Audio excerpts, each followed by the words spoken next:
ಭಕ್ತಿಯಿಂದ ನಡ್ಕೊಳ್ತಾ ಇದ್ದಾರೆ.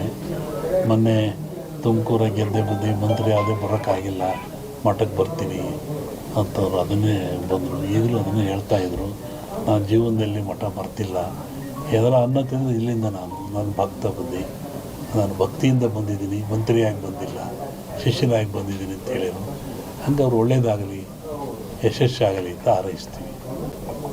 ಸಂಕ್ರಾಂತಿ ಕಳೆದ ಮೇಲೆ ಒಂದು ಯೋಗ ಇದ್ದಂಗೆ ಕಾಣಿದೆ. ಇವರಿಗೆ ಅಂತಲ್ಲ, ರಾಜ್ಯ ಮಟ್ಟದಲ್ಲಿ ಒಂದು ಉನ್ನತ ಯೋಗ ಅವಕಾಶ ಇದೆ.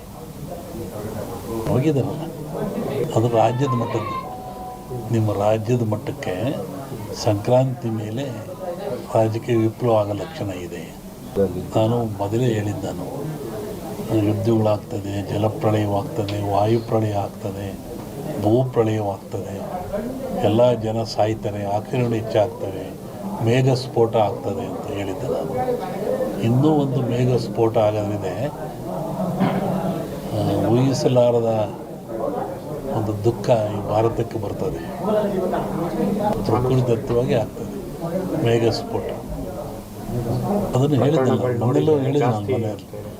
ಒಟ್ಟಿಗೆ ಜನಜೀವನ ಅಸ್ಥಿರ, ಯಾವಾಗ ಮನೆಗೆ ಬರ್ತಾನೆ ಹೋಗ್ತಾನೆ ಅಂತ ಹೇಳೋದು ಕಷ್ಟ. ಅಸ್ಥಿರ ಇನ್ನೂ ಜಾಸ್ತಿ ಆಗ್ತದೆ. ಅದು ಅದರಲ್ಲಿ ಅರಸನಾಲಯಕ್ಕೆ ಕಾರ್ಮೋಡ ಕವಿದೀತು. ಅದು ರಾಜ್ಯಕ್ಕೂ ಇದೆ, ಸೆಂಟ್ರಲ್ಗೂ ಇದೆ. ಹಿಂದೆ ಹೇಳಿದ್ದು 2-3 ಜನ ಪ್ರೈಮ್ ಮಿನಿಸ್ಟರ್ ಕೊಲೆ ಆಗ್ತಾರೆ, ಸಾಯ್ತಾರೆ ಅಂತ. ಅದು ಆಗ್ತದೆ. ಸಂವತ್ಸರ ಪರದಲ್ಲಿ ಕಷ್ಟ, ಬಡ ಲಕ್ಷಣ. ದ್ವೇಷ, ಅಸೂಯೆ, ಈ ಮಧ್ಯೆ ಒಂದಿಬ್ಬರು ಬಲಿ ಆಗ್ತಾರೆ. ಹೇಳಿದ್ದಲ್ಲ, ಸಂಕ್ರಾಂತಿ ಮೇಲೆ ವಿಪ್ಲವ ಆಗೋ ಲಕ್ಷಣ ಇದೆ. ಇಲ್ಲ ಸರ್, ಸಿದ್ದರಾಮಯ್ಯಗೆ ತೊಂದರೆ ಇಲ್ಲ. ಮೂಡ ಬರುತ್ತೆ, ಮೂಡ ಹೋಗುತ್ತೆ ಅಷ್ಟೆ. ಏನು ಆಶೀರ್ವಾದ ಬಂದರೆ ಆಶೀರ್ವಾದ ಆಗ್ತದೆ. ಜಗತ್ತಿನ ಸುದ್ದಿ ಈಗಲೂ ಇದೆ. ಅವಾಗ ಸಂಕ್ರಾಂತಿ ಒಳಗೆ ಮೇಘ ಸ್ಫೋಟ ಅಂದಲ್ಲ, ರಾಜಕೀಯ ವಿಪ್ಲವ ಇನ್ನೊಂದು ಸತಿ ಥರ ಆಕ್ಸಿಡೆಂಟು ಆಗೋ ಲಕ್ಷಣ ಇದೆ. ಅದು ಹೇಳಿದೆ, ಫ್ಲೋಟ್ ಮೇಘ ವಾಯು ಫ್ಲೈಟ್ದೆಲ್ಲ ಹೇಳಿದ್ದಲ್ಲ, ಫ್ಲೈಟ್ ಬಿತ್ತು, ಜನ ಸಾಯ್ತಾರೆ, ಮರಣ ಆಗ್ತದೆ, ಜಲಪ್ರಳಯವಾಗ್ತದೆ, ಸಮುದ್ರದಲ್ಲಿ ಆಗ್ತದೆ ಎಲ್ಲ ಹೇಳಿದ್ದಲ್ಲ, ಆಗ್ತದೆ. ಇನ್ನೊಂದು ಶ್ರಾವಣದಲ್ಲಿ ಹೇಳ್ತೀನಿ, ಜನವರಿ ಒಳಗೊಂದು ದೊಡ್ಡ ಆಘಾತ ಆಗೋ ಲಕ್ಷಣ ಇದೆ ಇಂಡಿಯಾಕ್ಕೆ. ಸೂಳೆಯ ಮಗನುಟ್ಟಿ, ಇದನ್ನು ಇಟ್ಕೊಂಡಿರಲಿ, ಪರಿಹಾರ ಮುಂದೆ ಹೇಳ್ತೀನಿ. ಸೂಳೆಯ ಮಗನುಟ್ಟಿ ಆಳುವನು ಮುನಿಪುರವ, ಯುದ್ಧವಿಲ್ಲದ ಮಡಿಯೇ ಪುರವಲ್ಲ ಕೂಳಾದೀತು. ಇದು ಹಾಕ್ರಿ, ಇದು ರಿಸಲ್ಟ್ ಹೇಳ್ತೀನಿ, ಆಮೇಲೆ ಬಿಡಿಸಿ ಹೇಳ್ತೀನಿ ಅದನ್ನು ಏನು ಅಂತ. ಇನ್ನೊಂದು, ಅಕಾಲದಲ್ಲಿ ಮಳೆ ಬಂದರೆ ಸಕಾಲದಲ್ಲಿ ಮಳೆಗೆ ತೊಂದರೆ ಆಗ್ತದೆ. ಮುಂದೆ ಬೇಕಾದಾಗ ಮಳೆ ಬರಲ್ಲ. ಈಗ ಬಂದುಬಿಡಿತಲ್ಲ, ಮುಂದೆ ಒಳ್ಳೆ ಬಿತ್ತನೆ ಕಾಲ, ಬೆಳೆ ಕಾಲ, ಬೇಕಾದಾಗ ಬರಲ್ಲ. ಅಕಾಲದಲ್ಲಿ ಮಳೆ ಬಂದರೆ ಸಕಾಲಿ ತೊಂದರೆ ಆಗ್ತದೆ. ಈ ಸರಿ ಅಂಥದ್ದು ಏನಿಲ್ಲ, ಸಮತೋಲನ ಆಗ್ತದೆ. ಇನ್ನೂ ಜಲಪ್ರಳಯ ಇದೆ, ರಾಜ್ಯದಲ್ಲಿ ಜಲಪ್ರಳಯ ಇದೆ. ಇಡೀ ಭಾರತ, ಇವು ಜಗತ್ತಿಗೆ ಇದು. ಸಾಗರದಲ್ಲಿ ಒಂದು ಅಚ್ಚರಿಯ ಸಂಗತಿ ಕಾಣುತ್ತೆ. ಜಲಸ್ಫೋಟ ಅಂತ ಹೇಳಿದ್ದೆ ನಾನು, ಅಲ್ಲಿ ಒಂದು ಆಗ ಲಕ್ಷಣ ಇದೆ. ಎರಡು ಸೇರಿ ಆಗುತ್ತೆ, ಮನುಷ್ಯನೇ ಮಾಡೋದಲ್ಲಿ. ಕೆಲವೊಂದು ಹೇಳೋಕ್ಕೆ ಹೆದರಿಕೆ ಆಗುತ್ತೆ. ಪರಿಹಾರ ಏನೆಲ್ಲ, ಭಗವಂತನ ಧ್ಯಾನ ಮಾಡಬೇಕು ಅಷ್ಟೇ. ಯಾವ ಪೂಜೆ ಪುರಸ್ಕಾರದಿಂದ ಏನು ಉಪಯೋಗ ಆಗಲ್ಲ. ನೇರವಾಗಿ ಭಗವಂತನ ಧ್ಯಾನ ಮಾಡೋದೇ ಮುಖ್ಯ. ನೆನೆಸ್ಬೇಕು ಭಗವಂತ.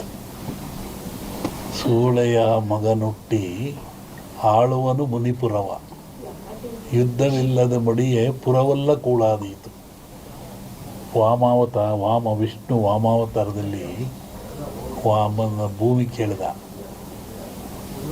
3 ಅಡಿ ಭೂಮಿ ಕೇಳಿದ, ಎಲ್ಲ ಉಳಿತು. ಅಮೇರಿಕಾ ದೇಶದಲ್ಲಿ ಅಲ್ಲೇ ತುಳಿದವನ್ನ ವಾಮನ ವಿಷ್ಣು ವಾಮಾವತಾರದಲ್ಲಿ ಬಲಿಯ. ಅದನ್ನು ಮುನಿಪುರ ಅಂತ ಕರೆದರು. ಇಡೀ ಹಿಸ್ಟ್ರಿ ಒಳಗೆ ಅಮೇರಿಕವನ್ನು ಮುನಿಗೆ ದಾನ ಕೊಟ್ಬಿಟ್ಟನಲ್ಲ ಅವನು, ವಾಮನಿಗೆ ದಾನ ಕೊಟ್ಟನಲ್ಲಪ್ಪ, ಅದು ಮುನಿಪುರ ಅಂತ. ಯುದ್ಧವಿಲ್ಲದ ಮಡಿಯ ಪುರವಲ್ಲ ಕೂಳಾದೀತು ಅಂತ. ಮುನಿಪುರ ಅಂದರೆ ಅಮೇರಿಕವನ್ನು ಮುನಿಪುರ ಅಂತ ಕರೀತಾರೆ.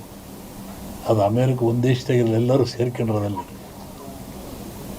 ಶ್ರಾವಣದ ಮೇಲೆ ಹೇಳ್ತೀನಿ ಅದ್ರ ಬಗ್ಗೆ. ನೋಡು ಹೇಳಿದ್ದೀನಿ, ಇನ್ನೂ ನೋಡ್ತಿರ್ಬೇಕಾರೆ.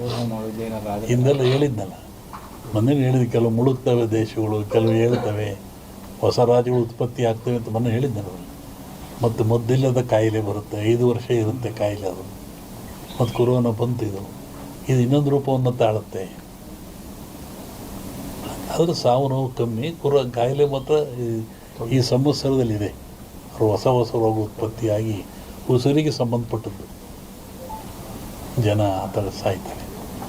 ಆಗ ಭೂಮಿ ಹೇಳಿದ, ಭೂಮಿ ಗುಡ್ಡ ಬಿಡಿ ಉಳ್ತವೆ ಅಂತ ಹೇಳಿದ್ದು ನಾನು. ಬೆರೆಯುತ್ತೆ, ಉಳುತ್ತವೆ, ಸಮುದ್ರ ಜಲಬಾಧೆ ಜನ ಸಾಯ್ತಾರೆ ನಮ್ಮನ್ನು ಹೇಳಿದ್ನಲ್ಲ, ಅದೆಲ್ಲ ನಡೀತಾ ಇದ್ದಾರೆ, ಇನ್ನೂ ಇದೆ ಅದು. ಇವತ್ತು ಹೇಳಿ. ಸಚಿವರು ಭೇಟಿ ಕೊಟ್ಟವರು ಕೇಂದ್ರ ಸಚಿವರಾದ್ಮೇಲೆ ಅವರು ಸೋಮಣ್ಣವರು ಸುಮಾರು 30-40 ವರ್ಷಗಳಿಂದ ಇಲ್ಲಿಗೆ ಬರ್ತಾ ಇದ್ದಾರೆ. ಅವರು ಏನು ಅಧಿಕಾರದಲ್ಲೇ ಇದ್ದಾಗ, ಜನತಾ ಬಜಾರ್ನಲ್ಲಿ ಕೆಲಸ ಮಾಡ್ತಿದ್ದಾಗ ಇಲ್ಲೇ ಬಂದು ಉಳ್ಕೊಂಡು ಹೋಗ್ತಾಯಿದ್ರು. ಅವರಿಂದ ಮಠದ ಮೇಲೆ ಭಕ್ತಿಯಿಂದ ನಡ್ಕೊಳ್ತಾ ಇದ್ದಾರೆ.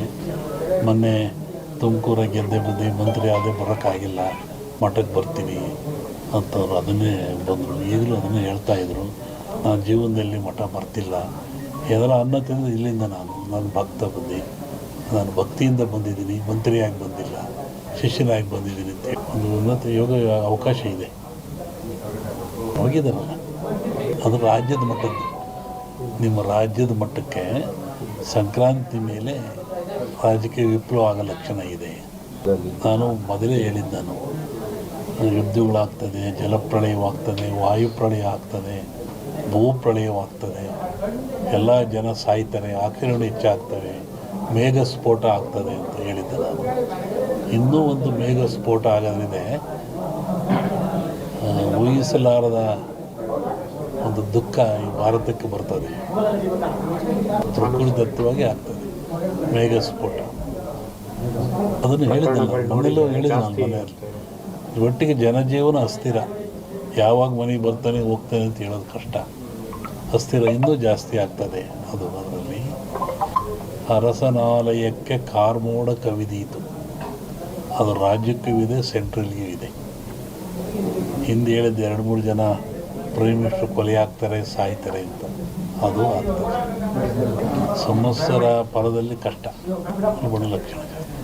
ದ್ವೇಷ, ಅಸೂಯೆ, ಈ ಮಧ್ಯೆ ಒಂದಿಬ್ಬರು ಬಲಿ ಆಗ್ತಾರೆ. ಹೇಳಿದ್ದಲ್ಲ, ಸಂಕ್ರಾಂತಿ ಮೇಲೆ ವಿಪ್ಲವ ಆಗೋ ಲಕ್ಷಣ ಇದೆ. ಇಲ್ಲ ಸರ್, ಸಿದ್ದರಾಮಯ್ಯಗೆ ತೊಂದರೆ ಇಲ್ಲ,